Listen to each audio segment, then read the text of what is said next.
Again here, in today's video lecture, we are going to start the unit 5.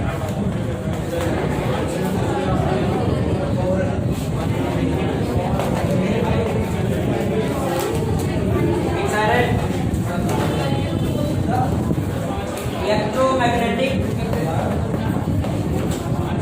इस volume में आपके पास जो book है शायद नहीं होगा इसमें ये 4 यूनिट्स तक होगा जो आपके पास फर्स्ट पार्ट है। The fifth unit we are going to start. ध्यान से सुनना है, जो बातें बताई जाएंगी अटेंटिवली थोड़ा सा पढ़ेंगे इसको। Electromagnetic waves, the waves which are produced as a result of varying electric and magnetic fields। varying का मतलब changing electric field, changing magnetic field। जब with respect to space, with respect to time mutually दोनों में variation हो रहा होगा तो energy को प्रोपेगेट करने का एक मीडियम तैयार होगा जिसको बोलेंगे इलेक्ट्रोमैग्नेटिक वेव्स। वेव्स के बारे में आप 11th क्लास में स्टडी किया है आपने। That wave is the mode of transference of energy and momentum। Wave एक माध्यम होता है जिससे एनर्जी और मोमेंटम को one place to another place transfer किया जा सकता है ना। तो ऐसे इलेक्ट्रोमैग्नेटिक वेव के जरिए भी, जैसे रेडियो वेव्स हैं, radio waves is a type of electromagnetic wave through which the wireless communication can be done. Mainly जो यूज है रेडियो वेव्स का वो किसके लिए है? वायरलेस कम्युनिकेशन के लिए।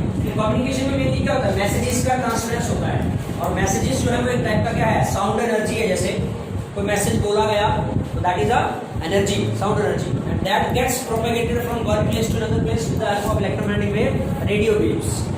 यहाँ हम एक हिस्टोरिकल पॉइंट ऑफ व्यू से स्टडी करते हुए आएंगे कि इलेक्ट्रोमैग्नेटिक वेव का जो प्रोडक्शन है उसके पीछे क्या कॉज है, कैसे इलेक्ट्रोमैग्नेटिक वेव्स प्रोड्यूस होती हैं। तो बेसिक जो नॉलेज हम अभी तक स्टडी कर चुके हैं वो क्या है? A stationary charge has only electric field in its surrounding। Stationary charge चाहे पॉजिटिव है या नेगेटिव है, इसके चारों तरफ क्या होती है? ओनली इलेक्ट्रिक फील्ड होती है। ठीक है।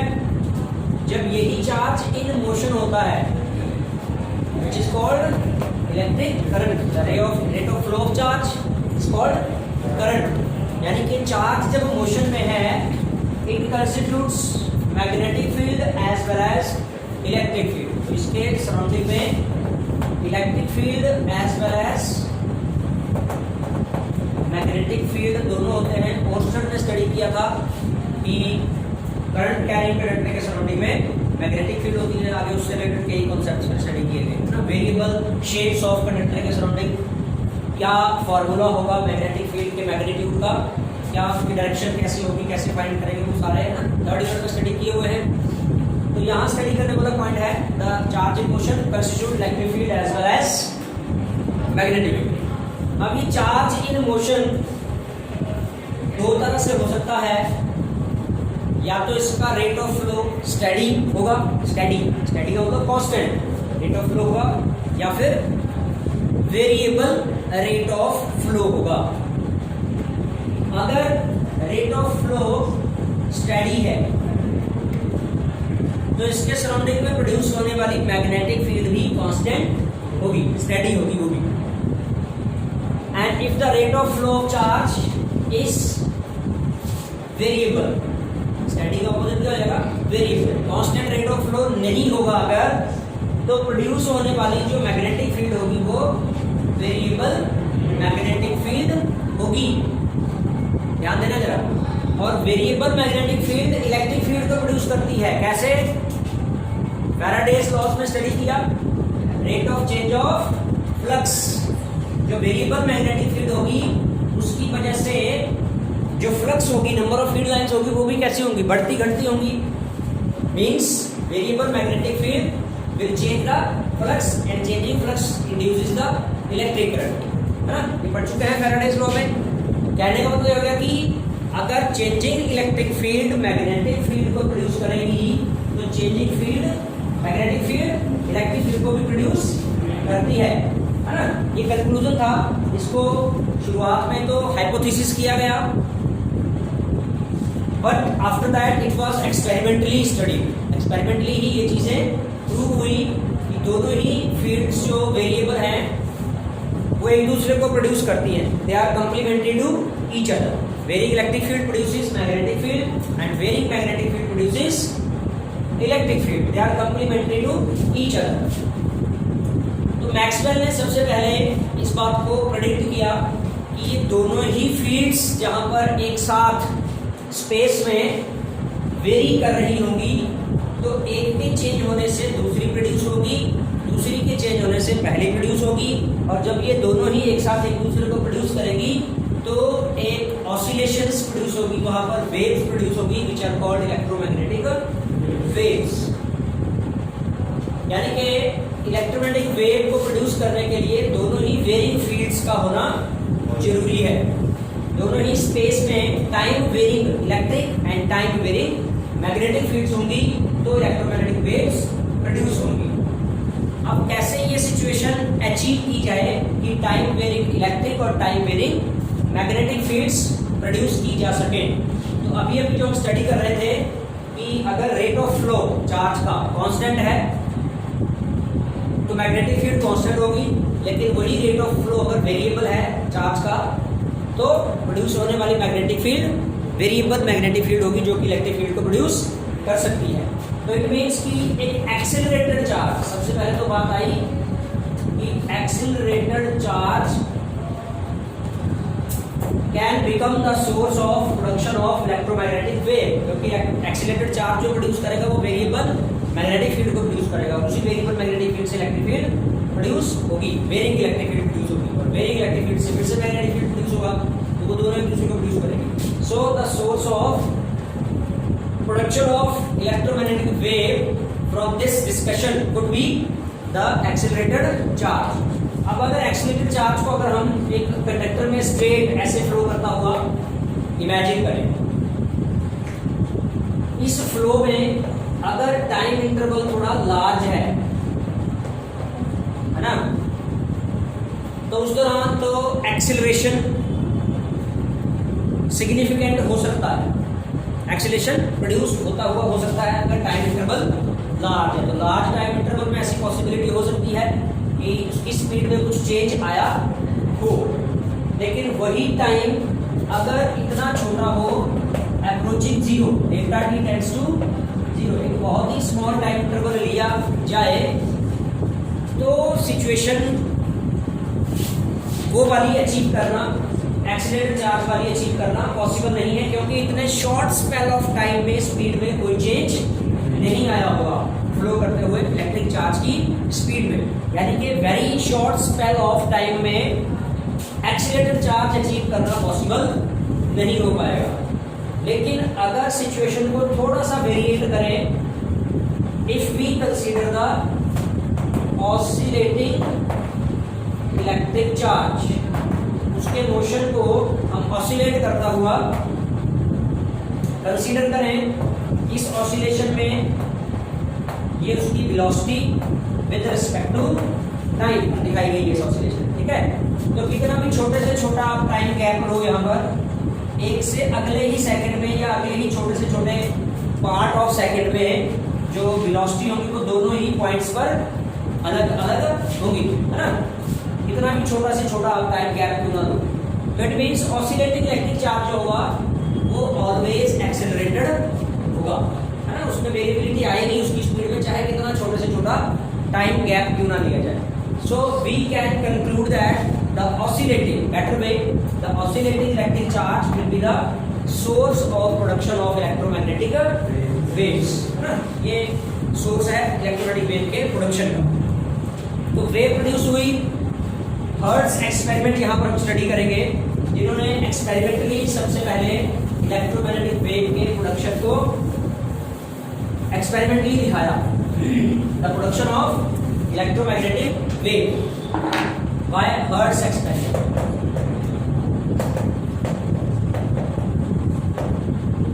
Hertz experiment which showed the production of electromagnetic waves. कैसे ये एक्सपेरिमेंट किया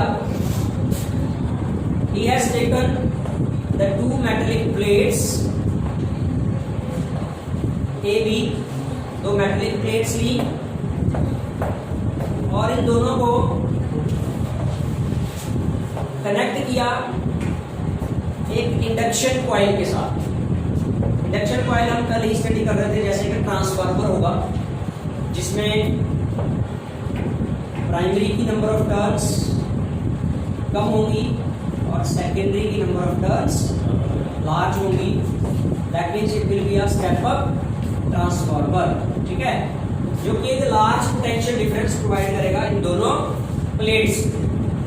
तो एक हाई चार्ज इन दोनों प्लेट्स के ऊपर स्टोर होगा, प्लेट्स ए बी पर, and both the plates are connected with small metallic spheres S1 and S2। ये दो छोटे छोटे मेटेलिक स्फीयर्स हैं। तो वही चार्ज जो ये इंडक्शन कॉइल इन दोनों प्लेट्स को देगी, ये इसका इनपुट का सोर्स होगा, input source from where the primary coil of the induction coil will be given the input current, ठीक है, जिससे कि ये दोनों प्लेट्स कुछ चार्ज ऑब्टेन करेंगी। Suppose that plate A positive charge, plate B acquire the negative charge, और वही चार्ज फिर बाद में इन दोनों स्फीयर्स की तरफ फ्लो होगा। तो अपने फर्स्ट यूनिट में charge density, surface charge density को स्टडी किया हुआ है। Surface charge density represented by sigma, charge per unit surface area. Smaller the area, large will be the charge density, and larger the area, smaller will be the charge density। तो वही charge जो यहाँ large area पर है, इन plates का area large है comparatively to the area of the metal spheres. तो वही चार्ज जब मेटल स्फीयर्स पे पहुंचेगा तो लार्ज चार्ज डेंसिटी क्रिएट करेगा। जिस हाई चार्ज डेंसिटी को ये दोनों स्फीयर्स बियर नहीं कर पाएंगे, संभाल नहीं पाएंगे और डिस्चार्जिंग होना शुरू हो जाएगा। यहाँ पर एक स्पार्किंग करेंगे ये, and will produce the electromagnetic waves. तो ये इतना हिस्सा उन इलेक्ट्रोमैग्नेटिक वेव का ट्रांसमीटर हुआ। ये इलेक्ट्रोमैग्नेटिक वेव को ट्रांसमिट कर रहा है, जनरेट कर रहा है। हर्ट्ज ने इनको डिटेक्ट करने के लिए एक डिटेक्टर भी साथ में यहाँ लगाया। डिटेक्टर में क्या है? Again, two metallic spheres. Suppose we name them S1 dash, S2 dash, या S3, S4 कर दो, ठीक है? And they are connected with some insulated metallic wire. Copper wire, suppose that insulated copper wire से दोनों metal spheres को attach किया हुआ है। Observation क्या होता है? ये हिस्सा उसका डिटेक्टर है। This is the detector of electromagnetic waves. ये EM वेव्स का डिटेक्टर है। कैसे डिटेक्ट करता है? यहाँ पर स्पार्किंग थोड़ा सा विजिबल होता है और उस स्पार्किंग का इफेक्ट ये क्या देखता है कि इन दोनों स्फीयर्स में एक repulsion, when there takes place the sparking between the spheres S1 S2, then at certain position कौन सी? वो इसको रोटेट करता है डिटेक्टर को।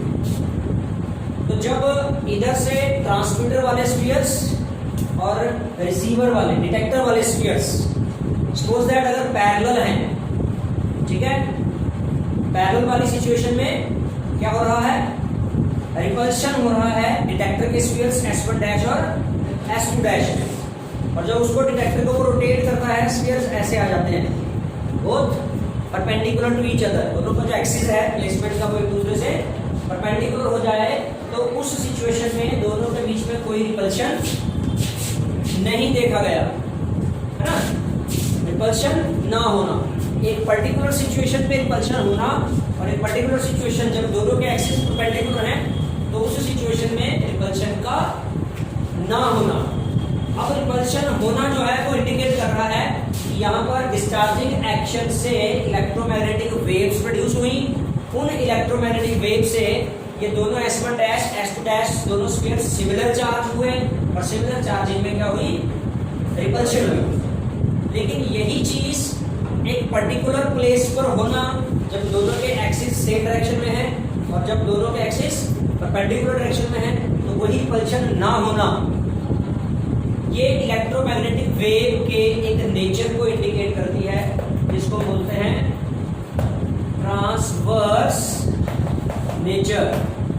इस एक्सपेरिमेंट में एक तो इलेक्ट्रोमैग्नेटिक वेव के प्रोडक्शन को एक्सपेरिमेंटली दिखाया गया कि कैसे इलेक्ट्रोमैग्नेटिक वेव्स प्रोड्यूस हुई हर्ट्ज के एक्सपेरिमेंट में। दूसरा, इन इलेक्ट्रोमैग्नेटिक वेव्स का नेचर ट्रांसवर्स होता है। अब ट्रांसवर्स नेचर को पढ़ेंगे कि ट्रांसवर्स नेचर किसको बोलते हैं। जिन वेरिंग इलेक्ट्रिक और मैग्नेटिक फील्ड से इलेक्ट्रोमैग्नेटिक वेव प्रोड्यूस होती है, वो इलेक्ट्रिक मैग्नेटिक फील्ड्स स्पेस में एक दूसरे से परपेंडिकुलरली वेरिएट करती हैं। क्या बताया? The electric and magnetic fields variate perpendicular to each other in the space. और इन इलेक्ट्रिक और मैग्नेटिक फील्ड्स के वेरिएशन से इलेक्ट्रोमैग्नेटिक वेव प्रोड्यूस हो रही है। तो जिन डायरेक्शंस में इलेक्ट्रिक और मैग्नेटिक फील्ड दोनों वेरिएट कर रही हैं, प्रोड्यूस होने वाली इलेक्ट्रोमैग्नेटिक वेव इन दोनों से परपेंडिकुलर डायरेक्शन में प्रोपेगेट करती है। इलेक्ट्रिक फील्ड के वेरिएशन की डायरेक्शन से भी परपेंडिकुलर और मैग्नेटिक फील्ड की वेरिएशन की डायरेक्शन से भी परपेंडिकुलर डायरेक्शन में प्रोपेगेट होकर ट्रैवल करती है। Such a nature is called transverse nature. तो डेफिनेशन देखें, the transverse nature of electromagnetic wave is that in which the wave produced propagates, उससे पहले हम fields की बात करेंगे। The fields producing the wave propagate in a perpendicular direction to each other, and the wave which is produced due to these fields is propagating in a direction perpendicular to both the fields producing the wave। अब इस चीज को हम graphically यहाँ पर दिखाएं आपको। Transverse nature को आप ग्राफिकली कैसे दिखाएंगे, ध्यान देना है। तो उसके लिए हमने 3 डायमेंशनल कोऑर्डिनेट एक्सिस का हेल्प लिया, जिसमें x, y, z ये एक्सिस हो गई, ये उनका ओरिजिन है। तो इन 3 एक्सिस में से एक डायरेक्शन में इलेक्ट्रिक फील्ड को ऑसिलेट करवाएंगे, दूसरी डायरेक्शन में मैग्नेटिक फील्ड ऑसिलेट करेंगे। देखिए, ये वाला y एक्सिस के पैरेलल ऑसिलेट करता हुआ वेव है, and this one is representing the electric field. तो इसका मतलब इलेक्ट्रिक फील्ड कौन सी डायरेक्शन में ऑसिलेट कर रही है? y एक्सिस के पैरेलल टाइम वेरी हो रहा है इलेक्ट्रिक फील्ड के मैग्नीट्यूड का। इलेक्ट्रिक फील्ड मैग्नीट्यूड किसके पैरेलल हो रहा है बेटा? y एक्सिस के पैरेलल वेरिएट हो रहा है, ठीक है। अब मैग्नेटिक फील्ड को ले लेते हैं। दोनों space variating electric and magnetic fields एक दूसरे से परपेंडिकुलर एक्सिस में वेरिएट हो रही है। तो ये मैग्नेटिक फील्ड के लिए this one graph is for, ये किसके पैरेलल लिया हमने? z एक्सिस के पैरेलल, ठीक है। तो यहाँ पर हम वेरिएशन दिखाएंगे। Magnetic field which is parallel to the, किसके पैरेलल है बेटा? z एक्सिस के पैरेलल है, ठीक है। ये b के लिए डायरेक्शन हो गया z एक्सिस, और इलेक्ट्रिक फील्ड की डायरेक्शन हो गया y एक्सिस। तो इन दोनों से प्रोड्यूस होने वाली जो वेव है, अपने ट्रांसवर्स नेचर के अकॉर्डिंग जिस डायरेक्शन में ये दोनों फील्ड्स वेरिएट कर रही हैं, जिनकी वजह से इलेक्ट्रोमैग्नेटिक वेव प्रोड्यूस हो रही है, जिन दोनों डायरेक्शन में इलेक्ट्रिक और मैग्नेटिक फील्ड्स वेरिएट कर रही हैं, प्रोड्यूस होने वाली इलेक्ट्रोमैग्नेटिक वेव किधर ट्रैवल करेगी? एक्स एक्सिस के पैरेलल दिखाया उसको एरो से हमने कि वो किधर ट्रैवल करेगी? एक्स एक्सिस के अलॉन्ग ट्रैवल करेगी, समझिए।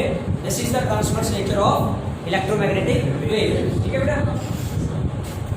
तो इसी वजह से यहाँ पर डिटेक्टर में वो उसी पर्टिकुलर डायरेक्शन में जो दोनों डिटेक्टर के बीच में रिपल्शन हो रही थी, वो इसी वजह से एक ही पर्टिकुलर डायरेक्शन में हो रही थी। अगर उसको वहां से परपेंडिकुलर कर देते हैं तो कोई रिपल्शन नहीं हो रही थी, because it was travelling only in that particular direction, ठीक है। Now we will discuss small topic.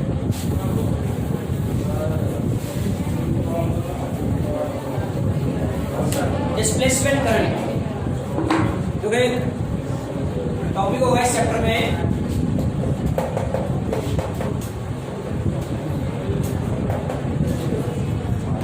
Displacement current, ध्यान देंगे यहां पर। To understand the concept of displacement current we have to remind Ampere circular law. Ampere circular law याद है?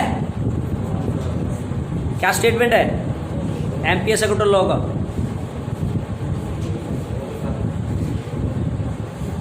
बताओ।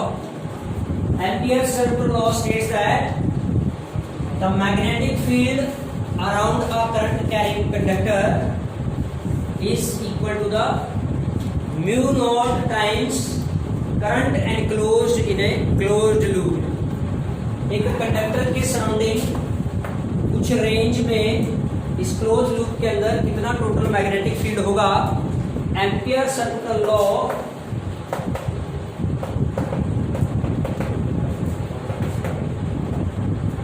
ये कहता है कि वो मैग्नेटिक फील्ड जिसको हम इंटेग्रल बी डॉट डीएल से रिप्रेजेंट करते हैं। क्या पढ़ते हैं इसको? Integral B dot DL. This is representing the total magnetic field of this current in this close loop. तो एम्पियर सर्कुलर लॉ कहता है it will be mu naught times the current enclosed in this within this close loop. इस तरह से Gauss theorem है ना, Gauss theorem value देती है इसका इलेक्ट्रिक फ्लक्स की 1/ε0 times the charge enclosed in the closed surface. Close surface को हम वहां गॉसियन सरफेस देते हैं। उसी तरह से कुछ मिलता जुलता स्टेटमेंट यहाँ है कि टोटल मैग्नेटिक फ्लक्स जो उस लूप के अंदर होगा उस करंट का, वो mu naught times the current flowing through that closed loop, and loop का नाम है एम्पीरियन लूप। ये एम्पियर सर्कुलर लॉ है, ध्यान देना। लेकिन इस लॉ में कुछ थोड़ी लिमिटेशन क्रिएट की गई। कैसे? हम इनकंसिस्टेंसी हेडिंग लिखते हैं, inconsistency in Ampere's law. Ampere circular law में कुछ इनकंसिस्टेंसी का मतलब कुछ कमी रह गई है पूरी तरह से उसको एक्सप्लेन करने में। कैसे पता लगा उसका? उसके लिए एग्जांपल लेंगे। Suppose a capacitor plates are joined with some source of current.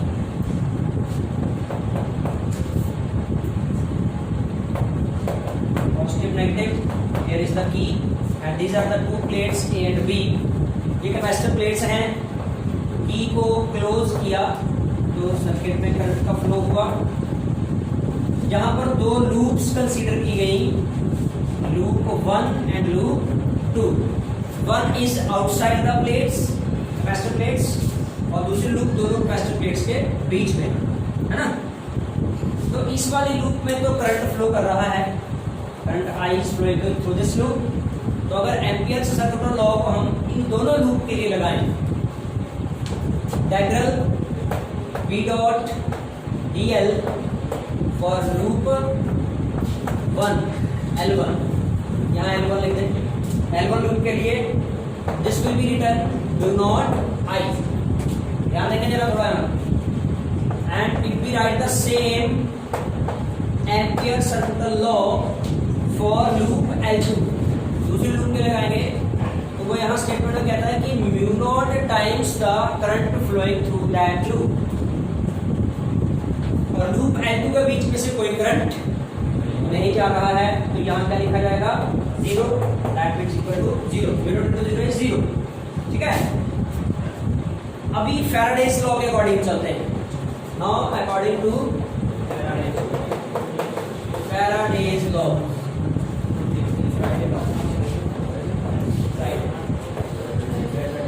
Faraday's second law, the rate of change of magnetic flux will be equal to the EMF.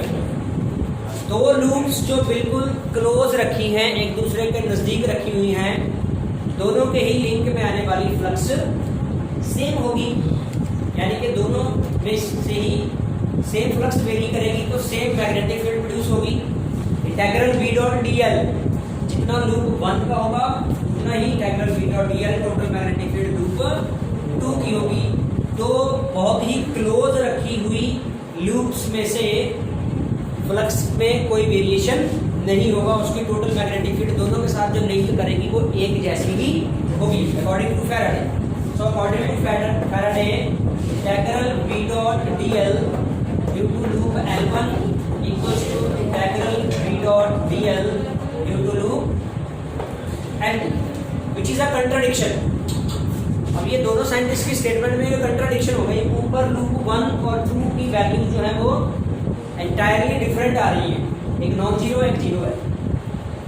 और फैराडे के कॉन्सेप्ट के अकॉर्डिंग वो दोनों क्या होनी चाहिए, equal होनी चाहिए। यानी कि यहाँ पर एम्पियर सर्किल लॉ में कुछ इनकंसिस्टेंसी है, कुछ कमी है जो मॉडिफाई करने की जिसको जरूरत है। And this modification was done by Maxwell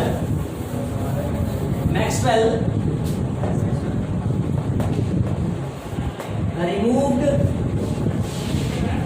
this inconsistency by giving the concept of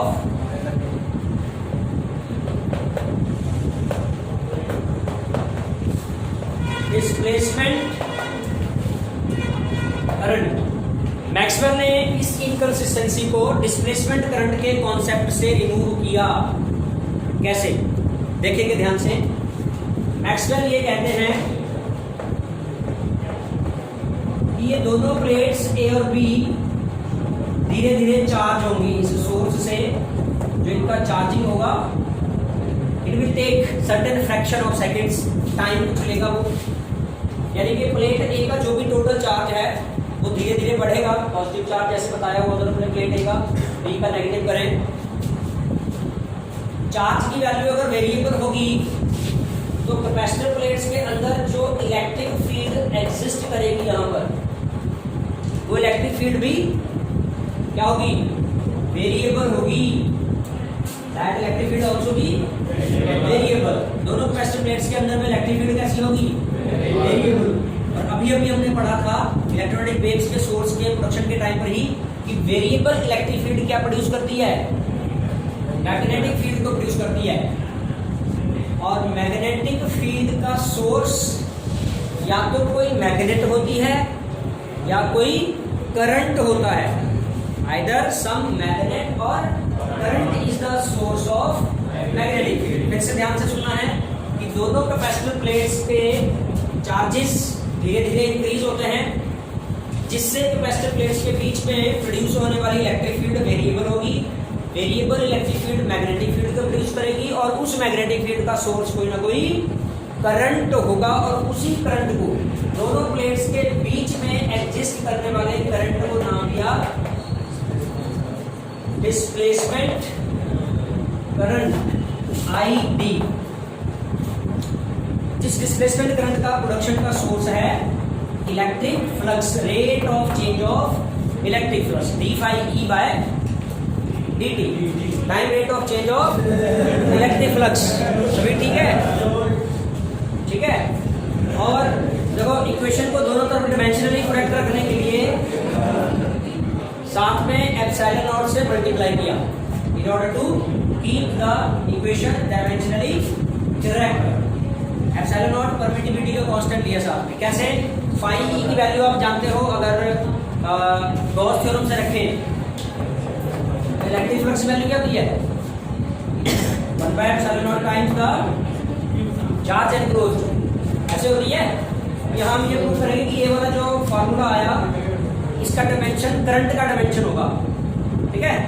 सो यहाँ सब्स्टिट्यूट करते हैं ε0 dt, फाई ई की वैल्यू रख रहे हैं हम q/ε0, तो ε0 से ε0 कर दिया, बचा क्या d/dt। Time rate of change of charge is current, है ना। तो I डिस्प्लेसमेंट करंट ही है वो, dq/dt। एक्चुअल फॉर्मूला क्या है, ε0 d/e/dt। अब डिस्प्लेसमेंट करंट के आ जाने से एम्पियर सर्कुलर लॉ में जो मॉडिफिकेशन हुआ उसके बाद उसकी स्टेटमेंट क्या बनी, हम हेडिंग करेंगे मॉडिफाइड एम्पियर सर्कुलर लॉ, ठीक है। या तो यहाँ क्या लिख दिया हमने, मॉडिफाइड तो मतलब उसमें चेंज करने के बाद update version, modified ampere circular law, और या फिर दूसरा नाम इसको दिया गया मैक्सवेल्स क्योंकि चेंज किया किसने? मैक्सवेल्स एम्पियर सर्कुलर लॉ,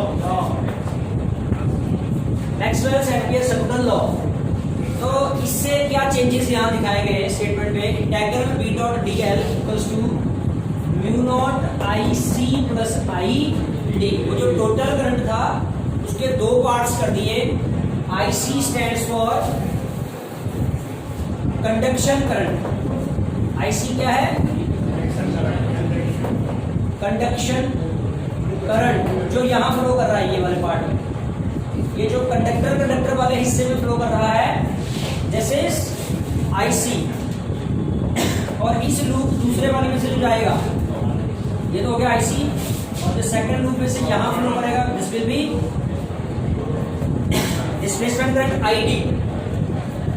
ठीक है, जो कि इलेक्ट्रिक फ्लक्स के रेट ऑफ चेंज की वजह से यहां प्रोड्यूस हो रहा है। So I C is the conduction current and I D is the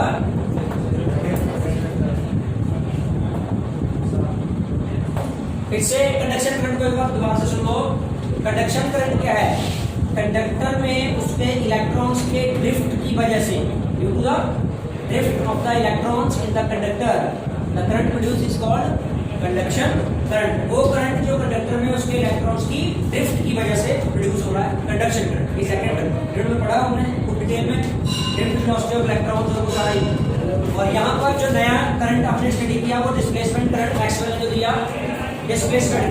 तो इन दोनों करंट के कंस्टिट्यूशन से ओवरऑल पूरे सर्किट में करंट की क्या हो जाती है? कंटिन्यूटी हो जाती है। जहां पर कंडक्शन करंट है इतने इतने हिस्से में, तो डिस्प्लेसमेंट करंट जीरो है वहां, और जिस हिस्से में डिस्प्लेसमेंट करंट आ रहा है वहां कंडक्शन करंट जीरो है। ओवरऑल पूरे सर्किट में करंट कंटिन्यू है। तो ये हो गया मैक्सवेल्स एम्पियर सर्कुलर लॉ या modified amperes circular law. So this is about the topics in today's video session. Next we will study in the next video lecture.